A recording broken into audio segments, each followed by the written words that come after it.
Hello everyone, स्वागत है आप सबका फ्यूचर क्लासेस में। आज हम लोग देखेंगे इतिहास। इतिहास क्या है? इतिहास मतलब अतीत, हमारा अतीत। प्राचीन काल से लेकर के या प्राचीन काल में और प्राचीन काल से लेकर नवीनतम काल तक के बीच में जितनी भी घटनाएं घटी, उन सभी घटनाओं को कहते हैं इतिहास। इति जोड़ हास, यानी कि बीते हुए कल के बारे में अध्ययन करना, हमारे अतीत का अध्ययन करना ही कहलाता है इतिहास। इतिहास में क्या घटना घटी, इसको जानने के लिए कुछ स्रोत होते हैं। अतीत में कौन सी घटनाएं घटी है, इन्हें जानने के कुछ स्रोत है, यानी इतिहास के कुछ स्रोत हैं। जिसमें अगर बात करें तो सबसे पहला स्रोत है साहित्यिक स्रोत। इतिहास के स्रोत में सबसे नंबर 1 पे है साहित्यिक स्रोत, दूसरा है पुरातात्विक स्रोत। पुरातात्विक स्रोत तीसरे नंबर पे है विदेशी यात्रियों का विवरण, यानी कि जो भी विदेशी भारत में आए और यहाँ पर अपनी यात्रा का वृतांत लिखा, उसमें भारत के बारे में क्या बताया गया है। तो विदेशियों के द्वारा जो पुस्तकें लिखी गई हैं, उनका वृतांत जो लिखा गया है, उस विवरण को देखेंगे। तो इतिहास के स्रोत में हम साहित्यिक स्रोत, पुरातात्विक स्रोत और विदेशियों के विवरण को देखेंगे। तो सबसे पहले बात करेंगे साहित्यिक स्रोत की। इतिहास को जानने और समझने की दृष्टि से इसे 4 भागों में बांटा गया है। इतिहास को 4 भागों में बांटा गया है। सबसे पहला है प्राचीन इतिहास, प्राचीन इतिहास, और दूसरे नंबर पे है मध्यकालीन इतिहास, मध्यकालीन इतिहास, और है आधुनिक इतिहास। प्राचीन इतिहास, मध्यकालीन इतिहास और आधुनिक इतिहास। और जो चौथा है वो है विश्व का इतिहास, यानी पूरे विश्व के इतिहास को हम इसमें पढ़ेंगे। क्योंकि अभी हम सिर्फ भारत के इतिहास की बात कर रहे हैं, तो हम सिर्फ इन 3 खंडों को देखेंगे, यानी कि हम सिर्फ प्राचीन इतिहास, मध्यकालीन इतिहास और आधुनिक इतिहास का अध्ययन करेंगे। विश्व इतिहास का अध्ययन हम बाद में करेंगे। सबसे पहले हम देखेंगे साहित्यिक स्रोत को, प्राचीन इतिहास के साहित्यिक स्रोत। तो सबसे पहले साहित्यिक स्रोत के अंतर्गत हम लोग धर्म ग्रंथ की बात करेंगे। धर्म ग्रंथ में हम लोग सबसे पहले वेद को पढ़ेंगे। वेद जो है ये सबसे प्राचीन धर्म ग्रंथ है, और वेद की रचना महर्षि कृष्ण द्वैपायन वेद व्यास ने की थी। किसने की थी? तो वेद की रचना महर्षि कृष्ण द्वैपायन वेद व्यास ने की थी। वेद जो है ये 4 प्रकार के हैं। 4 वेद हैं, ऋग्वेद, यजुर्वेद, सामवेद और अथर्ववेद। जो ये 4 वेद हैं, इन वेदों के 4 उपवेद भी हैं। जैसे ऋग्वेद का उपवेद है आयुर्वेद, यजुर्वेद का धनुर्वेद, सामवेद का शिल्पवेद और अथर्ववेद का गंधर्व वेद। जो यजुर्वेद है ये 2 शाखाओं में है। एक शाखा है कृष्ण यजुर्वेद और दूसरी शाखा है शुक्ल यजुर्वेद। ठीक है। वेद में सबसे पहले नंबर पे है ऋग्वेद। ऋग्वेद जो है ये सबसे प्राचीन वेद है, और ऋग्वेद की रचना विश्वामित्र के द्वारा की गई थी। विश्वामित्र ने ऋग्वेद की रचना की थी। ऋग्वेद में टोटल 10 मंडल है, 1028 सूक्त है और 10,462 ऋचाएँ हैं। सूक्त का तात्पर्य होता है श्लोक से, जो दोहा के रूप में हम लोग बोलते हैं, जो श्लोक होते हैं वो सूक्त कहलाते हैं, और जो ऋचाएँ हैं उन्हें कहा जाता है मंत्र। जितने भी मंत्र होते हैं उन्हें ही ऋचाएँ कही गई है। तो ऋग्वेद में 10,462 ऋचाएँ हैं। ऋग्वेद में जो 10 मंडल है, उसमें जो तीसरा मंडल है उसमें गायत्री मंत्र का उल्लेख किया गया है। गायत्री मंत्र जिसकी रचना विश्वामित्र ने की थी, और गायत्री मंत्र जो है ये भगवान सूर्य देवता सावित्री को समर्पित है। और इसके 8वें मंडल में हाथों से लिखी गई रचना यानी कि हस्तलिखित रचना का वर्णन किया गया है।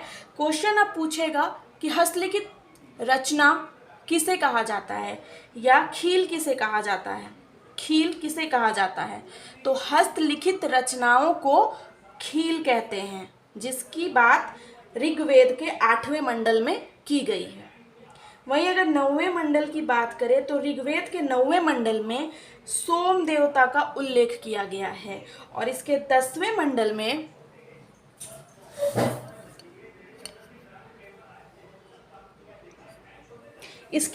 मंडल में पुरुषोक्त वर्ण व्यवस्था की बात कही गई है। पुरुषोक्त वर्ण जो है ये चतुष्वर्ण समाज की बात करता है। चतुष्वर्ण समाज में कौन कौन आते हैं? तो ब्राह्मण, वैश्य, क्षत्रिय और शूद्र।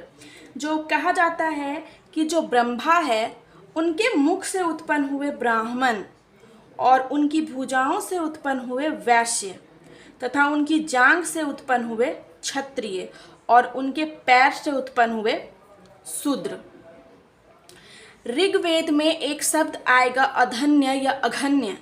इस शब्द का मतलब होता है गाय, और गाय को वेदों में, पुराणों में, हिंदू धर्म में पूजनीय माना गया है। गाय जो है ये पूजनीय पशु है। अब जो ये ऋग्वेद में ऋचाएं या मंत्र है, इन मंत्रों को जो ऋषियाँ पढ़ते हैं, जितने भी ऋषि मुनि हैं वो ऋचाओं को पढ़ते हैं। तो ऋग्वेद की ऋचाओं को जो ऋषि मुनि पढ़ते हैं उन्हें कहा जाता है होत्री। उन्हें क्या कहा जाता है? होत्री। यानी ऋग्वेद की रचनाओं को पढ़ने वाले को कहा जाता है होत्री।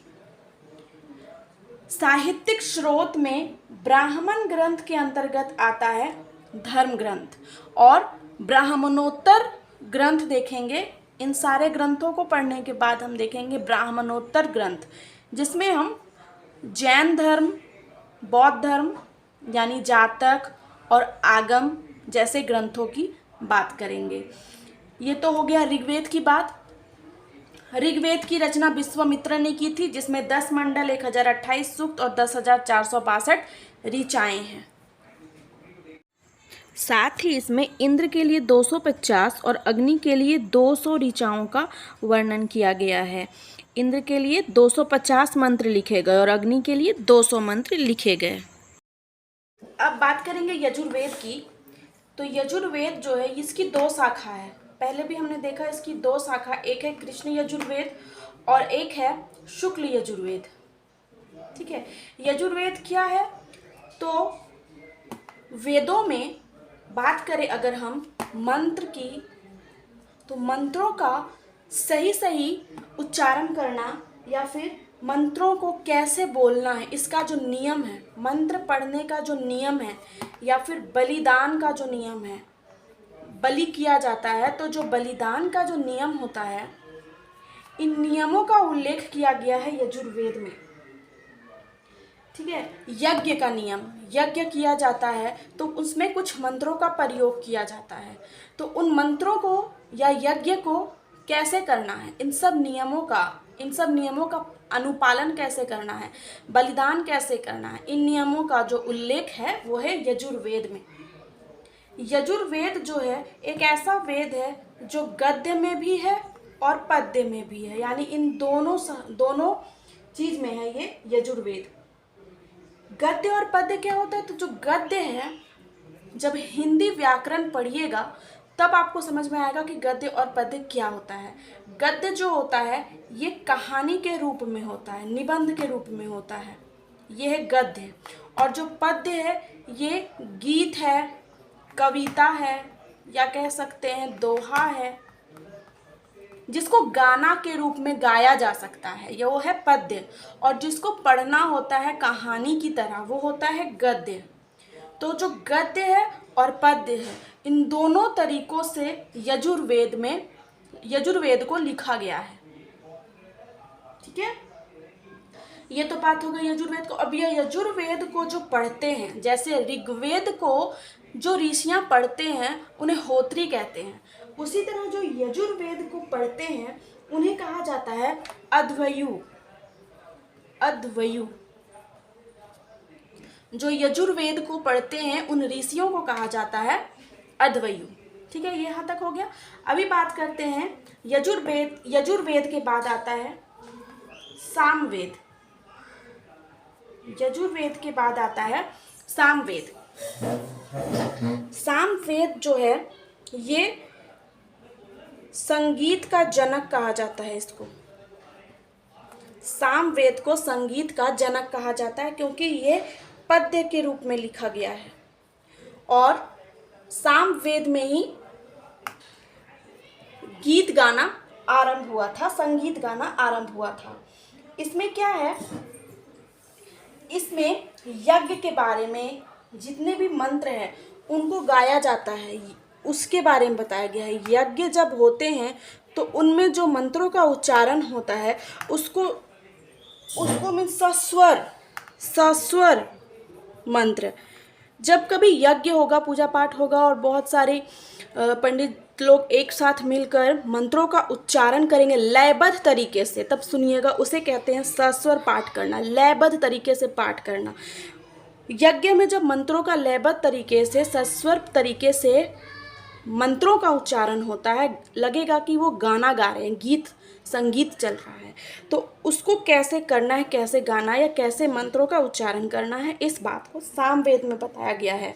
और सामवेद जो है वो संगीत का जनक है और ये पद्य में लिखा गया। और सामवेद को जो पढ़ते हैं ऋषि मुनि, उन ऋषि मुनियों को कहा जाता है उद्धात्री। क्या कहा जाता है? उद्धात्री। अब इसमें अगर हम बात करें तो इसमें 1810 सूक्त है। 1810 सूक्त है। हम लोग पहले ही बता चुके हैं कि जो सूक्त होता है वो क्या होता है, तो जो सूक्त है उसका तात्पर्य होता है श्लोक से। और जो ये 1810 सूक्त है ये ऋग्वेद से लिया गया है। इन श्लोकों को या इन सूक्तों को ऋग्वेद से लिया गया है। ठीक है, ये तो बात हो गई यजुर्वेद और सामवेद की। ये जो दो वेद है, यजुर्वेद और सामवेद, इन दोनों वेदों में ऐसी कोई भी ऐतिहासिक घटना का वर्णन नहीं किया गया है। ठीक है, इनमें ऐतिहासिक घटनाओं का वर्णन नहीं किया गया है। अब देखिए, अब जो चौथे नंबर का वेद है वो है अथर्ववेद। अथर्ववेद या कह सकते हैं सबसे नवीनतम वेद, नवीनतम वेद है अथर्ववेद। और प्राचीनतम वेद है ऋग्वेद। अथर्ववेद जो है ये बहुत ही अंधविश्वास वाला वेद है। इसमें सिर्फ अंधविश्वास की बात की गई है, मीन्स सिर्फ अंधविश्वास की बात की गई है। साथ ही इसमें जो भी संस्कार होते हैं, विवाह संस्कार, जन्म संस्कार, उन सब चीज़ों की भी बात की गई है। लेकिन इसमें सबसे ज़्यादा बात अगर करें तो इसमें वशीकरण, जादू टोना, इन सब चीज़ों की बात की गई। साथ ही इसमें विवाह में होने वाले कार्यक्रम की या व्यापारिक खोज की, ठीक है, व्यापारिक खोज जो हुआ,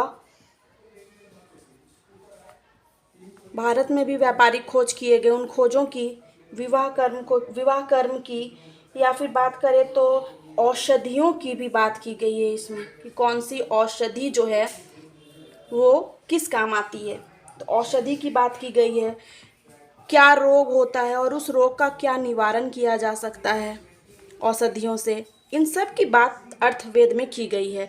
और ये विचारों और अंधविश्वासों का विवरण इसमें मिलेगा आपको।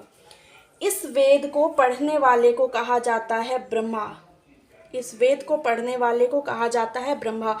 और इस वेद में 731 मंत्र है। 731 मंत्र है। मंत्र यानी कि ऋचा, 731 ऋचा है, 731 मंत्र है और 6000 पद्य है, यानी कि दोहा में या संगीत में इसे लिखा गया है। और ये 6000 पद्य है। इसमें अर्थवेद में 731 मंत्र और 6000 पद्य है। अर्थवेद में जो सबसे प्रमुख देवता थे, जैसे ऋग्वेद में इंद्र की बात की गई है और अग्नि की बात की गई है, उसी तरह अर्थवेद में प्रजापति की बात की गई है। प्रजापति को देवता माना गया है अर्थवेद में, और कहा गया है कि प्रजापति की 2 पुत्रियां थी, एक का नाम था सभा और दूसरा का नाम था समिति। सभा और समिति, ये 2 प्रजापति की पुत्रियां थी। और ये क्वेश्चंस आता है कि सभा और प्रजापति की 2 पुत्रियों का क्या नाम है, तो सभा और समिति। ठीक है। जो अर्थवेद है, क्योंकि ये अंधविश्वास से रिलेटेड था, इसलिए इसमें जब लड़कियों का जन्म होता था तो लड़की के जन्म की जो है इसमें निंदा की गई है। लड़कियों के जन्म की निंदा की गई है। ठीक है। तो ये तो बात हो गई वेदों की, साहित्यिक स्रोत के अंतर्गत धर्म ग्रंथ में वेदों की। धर्म ग्रंथ में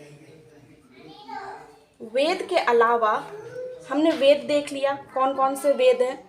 वेद के अलावा अगर हम बात करें तो आता है ब्राह्मण। हम साहित्यिक स्रोत के अंतर्गत ब्राह्मण ग्रंथ में पढ़ रहे हैं, धर्म ग्रंथ, और इसमें आता है ब्राह्मण।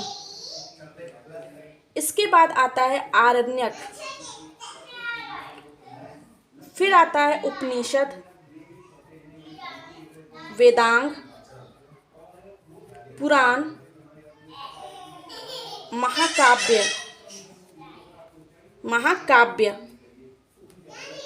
ठीक है। हमने आज वेद देख लिया। अब अगर बात करें ब्राह्मण की, तो ब्राह्मण ग्रंथ जो है ये वेदों को समझने के लिए बनाया गया ग्रंथ है। वेद को समझने का मतलब होता है, वेद जो है ये संस्कृत भाषा में लिखा गया है, इसे पढ़ना थोड़ा मुश्किल है, हर कोई इसे नहीं पढ़ सकता। एक तो पहली बात कि वेद को पढ़ने की अनुमति सिर्फ ब्राह्मणों और पंडितों की थी। जो स्त्री होते हैं और जो शूद्र जाति के होते हैं, उन्हें वेद पढ़ने की बिल्कुल भी अनुमति नहीं थी। और एक तो वो वेद संस्कृत में लिखे गए थे, तो वेद को कहानी के रूप में यानी गद्य खंड में जब लिखा गया तो उसे कहा गया ब्राह्मण। वेद का कहानी के रूप में किया गया ट्रांसलेट और गद्य खंड बनाया गया तो उसे कहा गया ब्राह्मण। ठीक है। जिसमें बहुत सारे देवताओं के बारे में, देवी देवता के बारे में, यज्ञों के बारे में बताया गया है। ब्राह्मण में बहुत सारे देवी देवताओं का वर्णन किया गया है और यज्ञ जो होते थे उसके बारे में बताया गया है। जितने भी वेद हमने पढ़े, ऋग्वेद पढ़ा, फिर हमने यजुर्वेद, सामवेद और अथर्ववेद, हमने ये 4 वेद पढ़े। इन चारों के अपने अपने ब्राह्मण ग्रंथ हैं। जैसे अगर हम ऋग्वेद की बात करें तो ऋग्वेद का ब्राह्मण ग्रंथ है ऐतरेय। सभी ग्रंथों की एक या एक से ज़्यादा ब्राह्मण ग्रंथ है। जैसे ऋग्वेद की ब्राह्मण ग्रंथ ऐतरेय है और साथ ही साथ है कौशितकी। वहीं अगर यजुर्वेद की बात करें तो इसका ब्राह्मण ग्रंथ है शतपथ ब्राह्मण, जो कि बहुत ही प्रमुख ब्राह्मण ग्रंथ है। अगर हम ऋग्वेद को प्राचीन वेद कहते हैं तो ऋग्वेद के बाद अगर किसी का स्थान है तो वो है शतपथ ब्राह्मण का। ये बहुत ही प्रमुख ब्राह्मण ग्रंथ है। तो ऋग्वेद के बाद आता है शतपथ ब्राह्मण और ये यजुर्वेद का ब्राह्मण ग्रंथ है। यजुर्वेद का ब्राह्मण ग्रंथ है शतपथ ब्राह्मण और इसके साथ ही इसका ब्राह्मण ग्रंथ एक और है जिसे कहते हैं तैत्तिरीय ब्राह्मण। सामवेद की बात करें तो इसका ब्राह्मण ग्रंथ है पंचवीस और अथर्ववेद का है गोपथ। ठीक है। तो जितने भी वेद हैं उन सब के अपने अपने एक या एक से ज़्यादा ब्राह्मण ग्रंथ हैं। ये तो हो गई ब्राह्मण की बात। अब यहीं अगर हम बात करें आरण्यक की, तो आरण्यक जो है, आरण्यक का मतलब ही होता है जंगल, वन। तो आरण्यक ग्रंथ जो है वो जंगल या वन में बैठकर लिखा गया और जंगल में ही इसे सुना या सुनाया जाता है। जो ऋषि मुनि होते हैं, ऋषि मुनि, वो जंगलों में ही इस ग्रंथ को बैठकर सुनाते हैं और इसके जो शिष्य होते हैं वो जंगल में ही बैठकर इसको पढ़ते हैं। इसलिए इस ग्रंथ का नाम है आरण्यक ग्रंथ और इसकी रचना भी जंगल में ही हुई है, जंगल में बैठकर हुई है इसकी रचना। और आरण्यक जो है इसमें यज्ञ से रिलेटेड जितने भी कर्म कांड हैं इसके बारे में बताया गया है। साथ ही इसमें ये जो है ये दार्शनिक शास्त्र है, दर्शन शास्त्र है समझ लीजिए, तो ये दर्शन शास्त्र है। ठीक है। वहीं अगर उपनिषद की बात करें तो उपनिषद टोटल है 108 उपनिषद है। और उपनिषद का मतलब होता है गुरु के पास बैठकर या गुरु के समीप बैठकर ज्ञान प्राप्त करना। गुरु के पास बैठकर ज्ञान प्राप्त करना।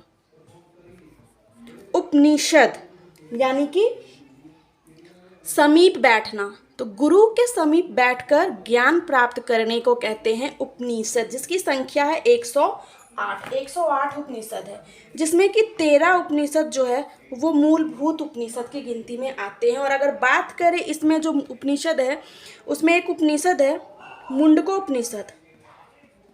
उपनिषद, जिसे सुना होगा आपने। इसमें हमारे भारत का जो शब्द है सत्यमेव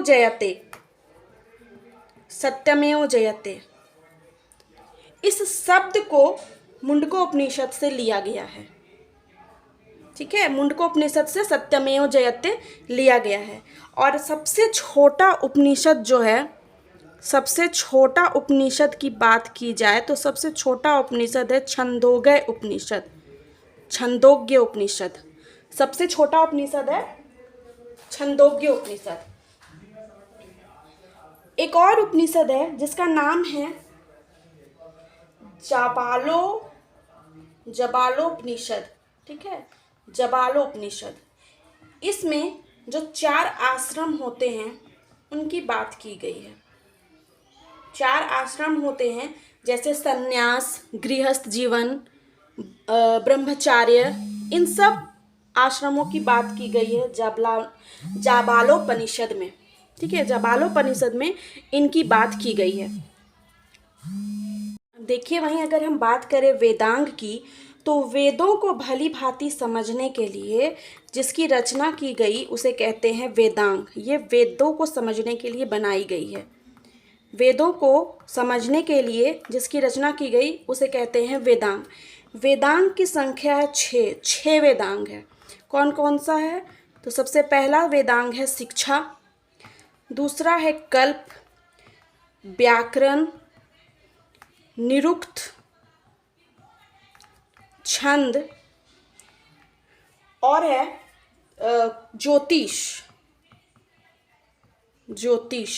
ठीक है, ये 6 वेदांग है। शिक्षा, कल्प, व्याकरण, निरुक्त, छंद और ज्योतिष। ये 6 वेदांग है जिसकी रचना वेदों को समझने के लिए की गई। अगर हम बात करें शिक्षा की, तो शिक्षा क्या है? तो जितने भी वेद है, वेद में क्या होते हैं? मंत्र होते हैं। ठीक है, वेद में मंत्र होते हैं। तो उन मंत्रों का उच्चारण कैसे करना है, शुद्ध उच्चारण कैसे करना है, स्वर वर्ण, व्यंजन वर्ण। ठीक है, तो व्याकरण में भी वो आ जाएंगे, ये तो व्याकरण में भी आ जाएंगे, लेकिन इसी व्याकरण से है शिक्षा। शुद्ध उच्चारण करने का जो शास्त्र है उसको कहते हैं शिक्षा। ठीक है, शिक्षा जो है ये मंत्रों के शुद्ध उच्चारण करने के बारे में इसमें बताया गया है। और शिक्षा को कहा जाता है वेद पुरुष का नाक। शिक्षा को क्या कहा जाता है? नाक। वेद का नाक कहा जाता है। वहीं अगर हम कल्प की बात करें तो जो ये कल्प है ये इसको कहा जाता है वेद का हाथ। कल्प को वेद का हाथ कहा जाता है। और इसमें बताया गया है कि जितने भी वेद में मंत्र है उसका प्रयोग कहाँ कहाँ करना है, कौन से मंत्र का प्रयोग किस जगह पे करना है, इसकी बात कल्प में की गई है। और इसे वेद का हाथ कहा जाता है।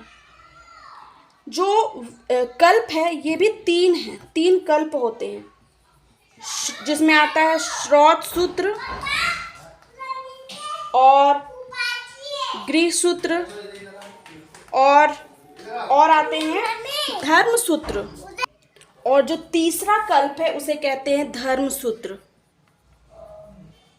तो ये 3 कल्प है, श्रौत सूत्र, गृह सूत्र और धर्म सूत्र, जिनमें मंत्रों का प्रयोग किन किन जगहों पर करना है ये बताया गया है। अगर व्याकरण की बात करें तो व्याकरण जो है इसे कहा जाता है वेद का मुख। वेद का मुख, वेद का मुख कहा जाता है व्याकरण को। और सबसे प्रथम व्याकरण जो है वो है अष्टाध्यायी। सबसे प्रथम व्याकरण जो है वो है कौन है? अष्टाध्यायी। अष्टाध्यायी ये सबसे प्रथम व्याकरण है, जिसकी रचना की गई थी पाणिनि के द्वारा। पाणिनि के द्वारा इसकी रचना की गई थी। वहीं अगर हम निरुक्त की बात करें तो निरुक्त जो है ये शब्दों की उत्पत्ति के बारे में बताता है कि वेद में जितने भी मंत्र हैं, जितने भी शब्द आए हैं, उनकी उत्पत्ति कहाँ से हुई, कैसे हुई। तो शब्दों की उत्पत्ति का बात जो है वो निरुक्त बताता है। और इसे वेद की कान और आत्मा दोनों कहते हैं। निरुक्त को वेद की कान भी कहते हैं और आत्मा भी कहते हैं। निरुक्त को वेद की कान और आत्मा दोनों कहा जाता है। ठीक है।